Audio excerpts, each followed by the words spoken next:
We've all been there, standing in the aftermath of words we didn't deserve, actions that cut deeper than anyone knew, or silence that left us questioning our worth.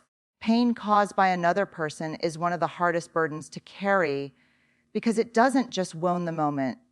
It lingers, echoing in our hearts, shaping the way we see ourselves and the world. But here's the truth: we don't have to stay stuck in that place. Letting go of pain is not easy, but it is possible. It doesn't happen overnight, and it doesn't mean pretending it didn't matter. It means reclaiming your power, your story, and your freedom. The first step is to acknowledge the wound instead of minimizing it. Too often, we dismiss our pain with phrases like, "It's not a big deal," or "I should be over this by now." But healing begins when we allow ourselves to be honest about the hurt. Saying, "That really broke me," doesn't make you weak, it makes you brave. Because denial doesn't heal, truth does. And when we step into that truth, we begin to see that pain, as unwelcome as it is, can also be a teacher. Every hurt reveals something, maybe about our boundaries, maybe about what we value most, maybe about the courage it takes to stand back up again. Pain shows us where we need healing, but it also shines a light on what matters most. It's not about glorifying the wound, it's about finding wisdom in the lessons it leaves behind. One of the hardest but most liberating shifts is learning to separate the act from our identity. When someone betrays us, lies to us, or leaves us, it's tempting to believe it says something about our worth. But their choices are a reflection of their struggles, their limitations, their story, not who you are. You are not the sum of someone else's actions. You are not defined by what was done to you. Part of letting go is also releasing the need for revenge or even closure from them. So many of us hold our healing hostage, waiting for an apology that may never come or justice that may never arrive. But true freedom comes when we realize we don't need their words or actions to heal.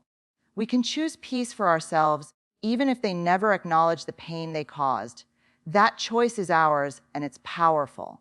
Now, forgiveness often enters this conversation, and it can feel heavy. Let's be clear: forgiveness does not mean forgetting, and it does not mean approving of what happened. Forgiveness is about self-liberation. It's laying down the heavy load of resentment so you can walk lighter. It's saying, "I refuse to let what you did keep me imprisoned any longer." Forgiveness is not about excusing them. It's about freeing you.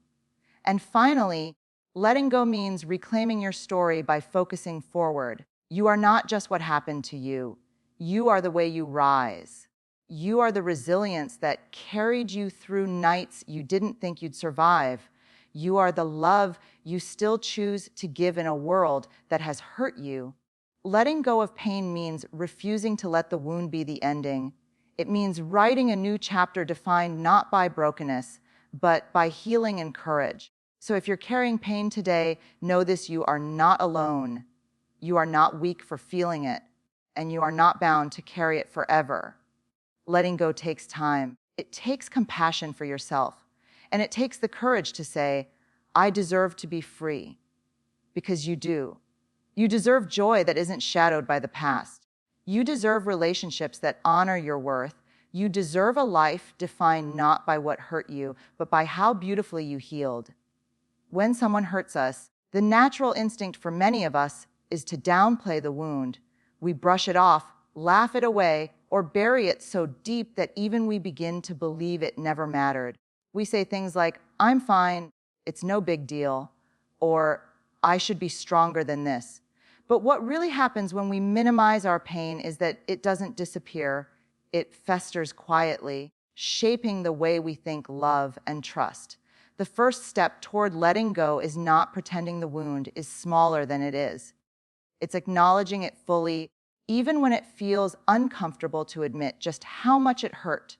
Acknowledgement can be terrifying because it requires vulnerability. To sit with the reality of what happened is to say, "That mattered. That broke something in me." And often, that feels unsafe. Many of us were taught from an early age that strong people don't cry, that moving on quickly is admirable, that anger or sadness is weakness. So we learn to wear armor, convincing ourselves that ignoring the hurt makes us powerful. In truth, the opposite is happening. Denial gives the wound more control because it forces us to carry it silently. Imagine falling and cutting your hand deeply, but instead of cleaning and bandaging it, you cover it with your sleeve and tell yourself it's fine. On the outside, maybe it looks like you're strong, but underneath, the cut risks infection. It can't heal because it hasn't been properly tended to. Emotional pain is the same way. When we dismiss it, we are not protecting ourselves. We are postponing our healing. Acknowledgement is like cleaning the wound. It stings at first, but it's the only way to make space for true recovery. For many people, acknowledgement begins in the smallest ways. It might look like admitting out loud, even if only to yourself, I am hurt. It might mean writing in a journal what you wish you could say to the person who caused the pain. Sometimes it's talking with a trusted friend or therapist and allowing yourself to be witnessed in your hurt without judgment. There's something profoundly healing about giving words to our pain instead of swallowing it whole. Naming what we feel, betrayal, rejection, grief, anger, creates clarity, and clarity is always kinder than silence. One of the reasons people minimize their wounds is fear. If I admit how badly this hurt, does it mean I'm weak? If I allow myself to feel this, will it swallow me whole? The truth is, acknowledging pain doesn't weaken us, it strengthens us. It's the brave act of looking at reality in the face and saying, this happened, and it mattered.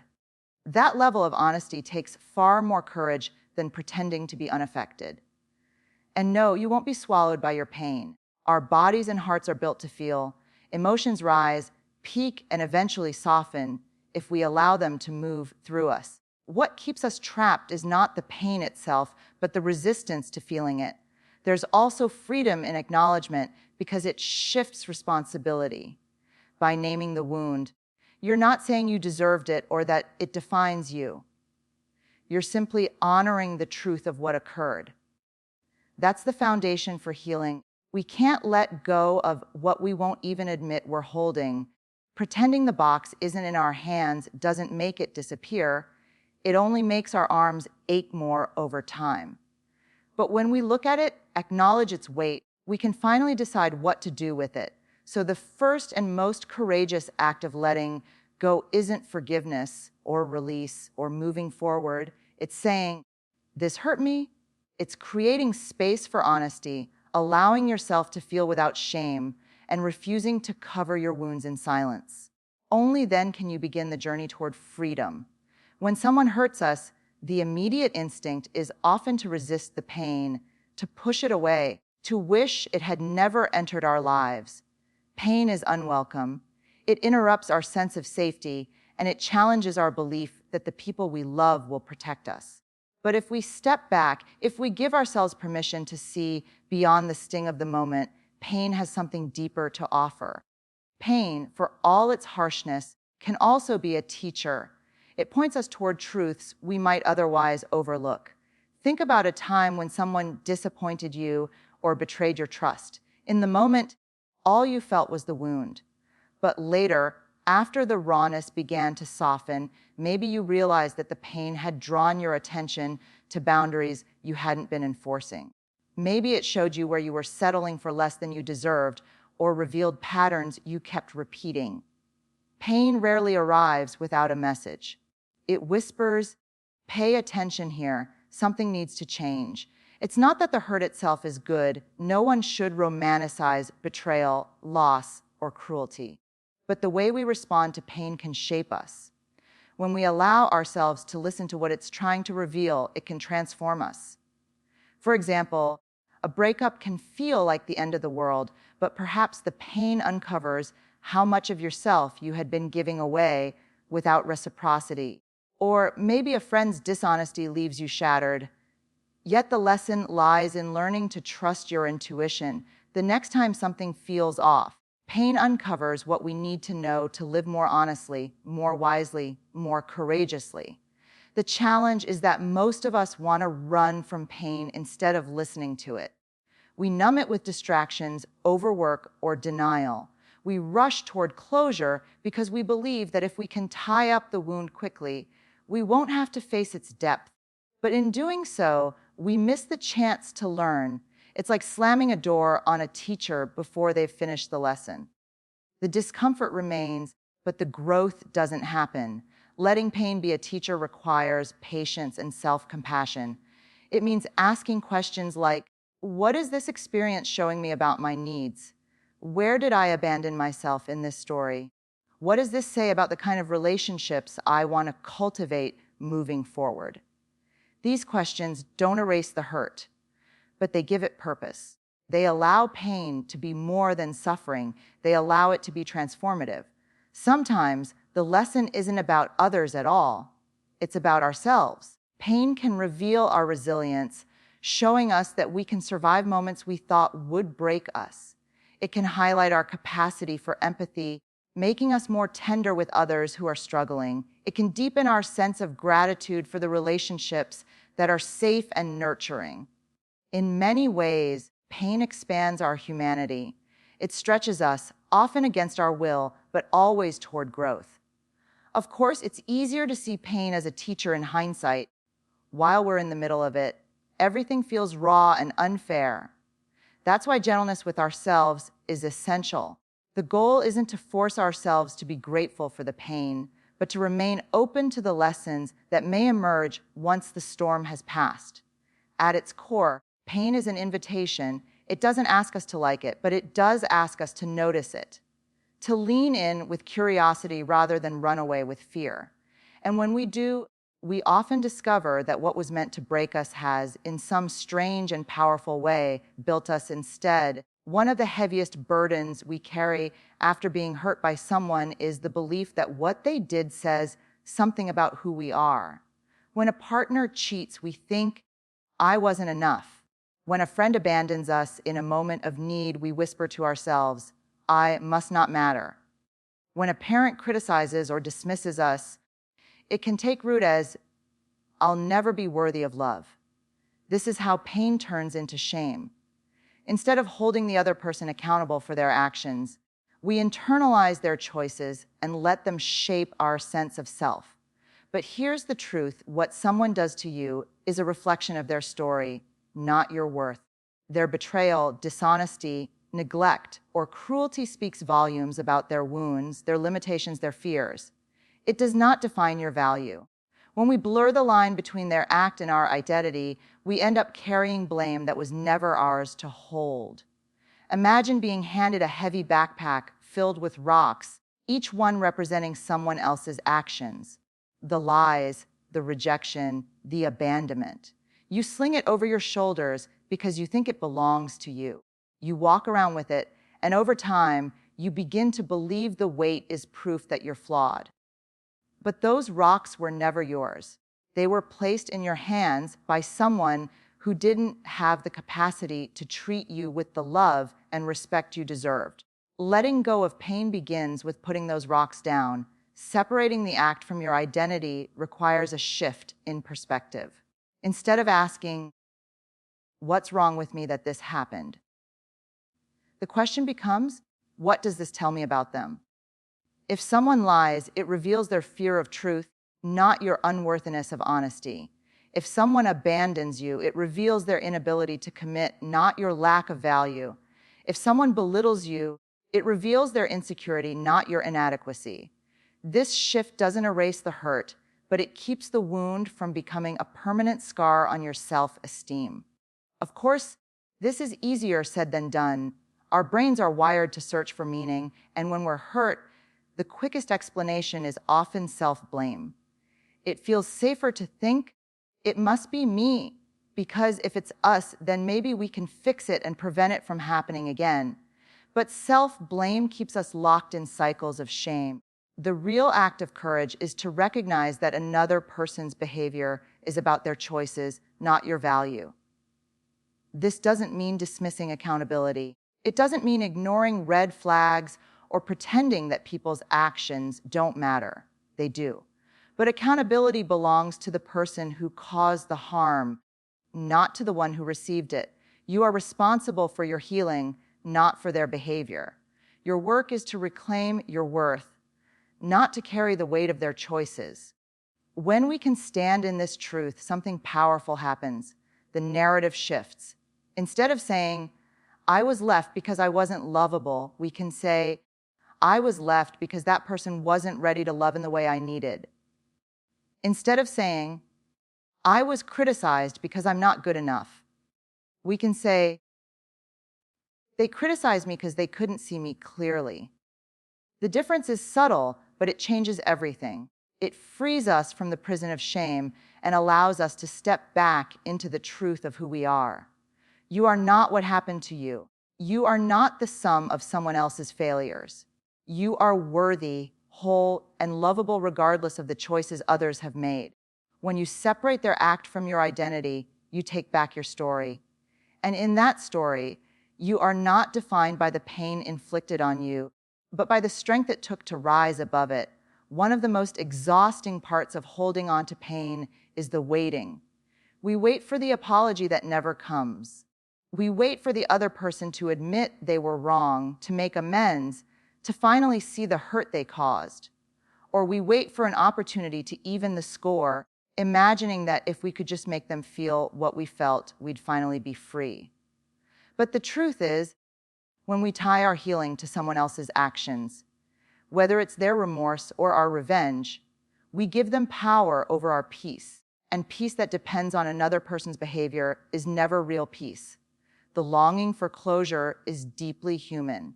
We want stories to have endings, conflicts to resolve neatly, and relationships to leave us with clarity. But life doesn't always work that way. Sometimes the person who hurt us doesn't see the pain they caused. Sometimes they don't care. Sometimes they're simply not capable of the self-awareness it would take to offer true closure. And if we wait for them to give us what they cannot, we end up prolonging our suffering. Revenge feels tempting because it promises to balance the scales. We think, if I can make them hurt too, then maybe I won't feel so powerless. But revenge doesn't heal. It chains us to the very person we want freedom from. Instead of letting the pain move through us, we keep feeding it with thoughts of payback. And even if we succeed in hurting them, the satisfaction is temporary at best. What lingers is still the original wound, now tangled with guilt or regret. Letting go of the need for revenge or closure from them doesn't mean the hurt didn't matter. It means you are choosing not to let their behavior dictate the rest of your life. It's an act of reclaiming your agency. You are no longer waiting for them to write the ending. You're choosing to write it yourself. Releasing this need often begins with a shift in focus. Instead of asking, when will they apologize? The question becomes, what do I need to heal regardless of them? Instead of asking, how do I make them feel what I felt? The question becomes, how do I free myself from carrying this anger? These shifts don't erase the pain, but they recenter the power. Your healing no longer depends on them, it depends on you. Sometimes the closure we need is simply the decision to stop waiting, to say, they may never acknowledge what they did, but I won't let that keep me stuck. This doesn't mean the hurt disappears. It means you refuse to let their silence or indifference control your future. It's choosing to move forward even without the apology you deserved. It takes courage to release revenge and closure because it feels like letting go of justice. But the justice you give yourself, the peace of not carrying bitterness, the freedom of not being tied to their choices, is far more powerful than anything they could give you. You don't need them to validate your pain for it to be real. You don't need them to confess for you to know your worth. You don't need revenge to prove that you survived. In the end, letting go of revenge and closure is not about excusing what happened. It's about choosing freedom over captivity. It's about saying, I deserve peace more than I deserve payback. And when you make that choice, You discover that closure was never something they could give you. It was always something you could give yourself. Forgiveness is one of those words that makes people tense up. For many, it feels like an impossible ask. Why should I forgive them after what they did? Or, if I forgive, does that mean I'm saying it was okay? These are natural fears because forgiveness is so often misunderstood. We think it's about letting someone off the hook, excusing their behavior, or pretending the pain never happened. But forgiveness is not approval. It's not denial. Forgiveness is liberation, not for them, but for you. When someone hurts you, they may leave, but the weight of the wound often stays.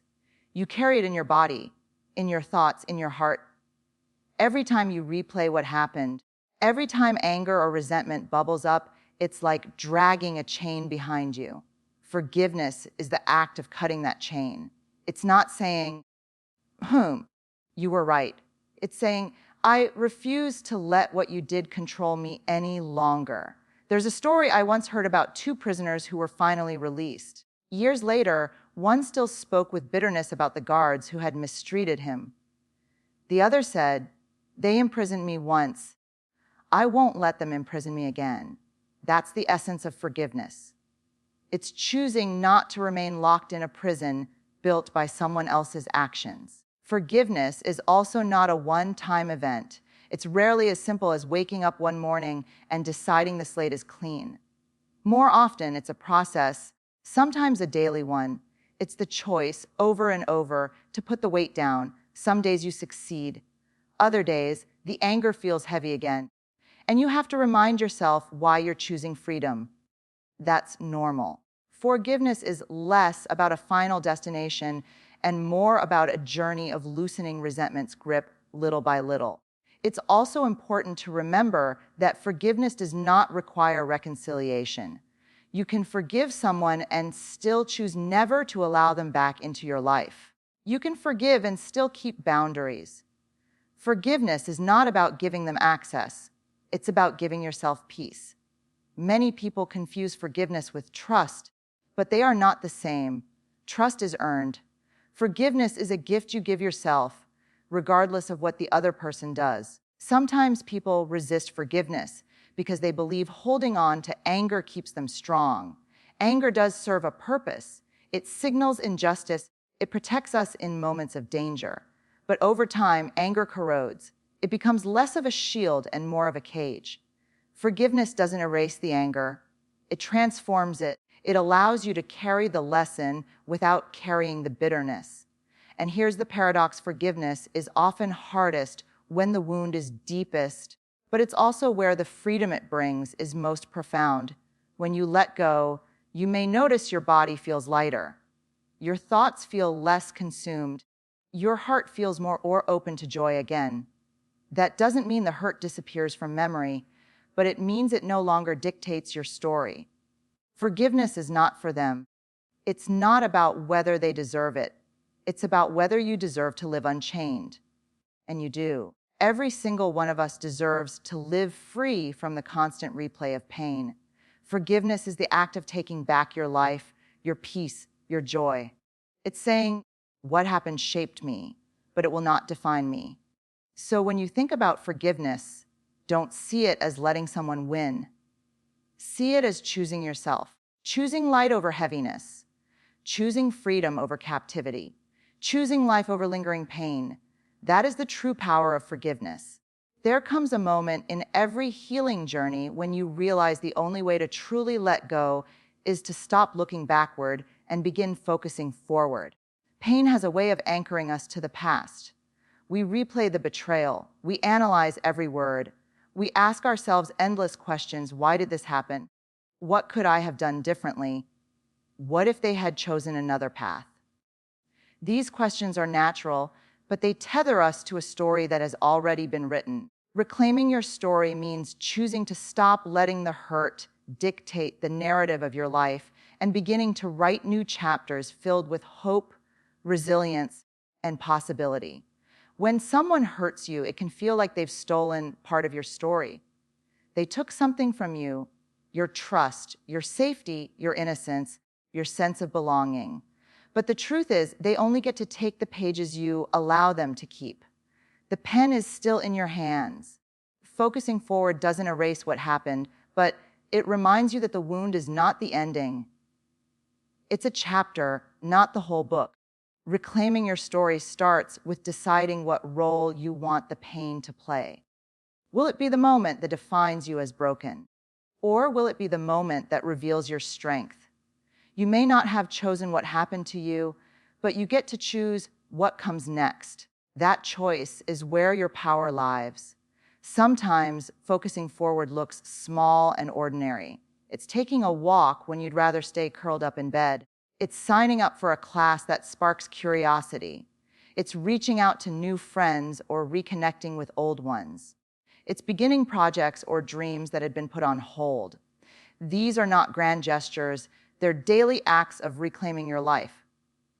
Every time you say, "I'm choosing to move toward life instead of staying stuck in the past," you are writing a new page. This isn't about denying the pain. It's about refusing to let it be the headline forever. If the first line of your story is, "I was betrayed," the rest of your story can be, "And I found healing, love, and a deeper understanding of myself than I ever thought possible." Pain may shape you, but it does not have to define you. Reclaiming your story also means remembering who you were before the hurt and imagining who you can be after it.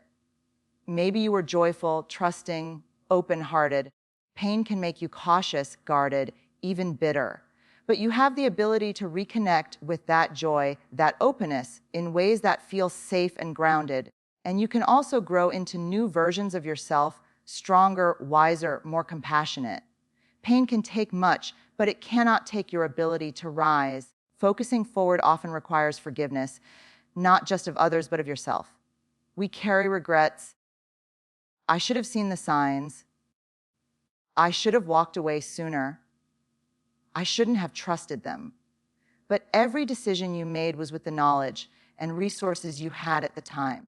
Part of reclaiming your story is extending grace to yourself and saying, "I did the best I could then, and I'm doing the best I can now." When you shift your gaze toward what lies ahead, something changes inside you. You begin to feel lighter, as though the past has less hold. You begin to notice possibilities, new relationships, new dreams, new chapters that once felt impossible when you were still staring at the wound. You realize that the story of your life is far bigger than the pain you've endured. You are not defined by what broke you. You are defined by how you rise, how you love again, how you move forward with courage. The past is part of your story, but it is not the whole story. And when you reclaim your narrative, you take back not just your voice, but your future.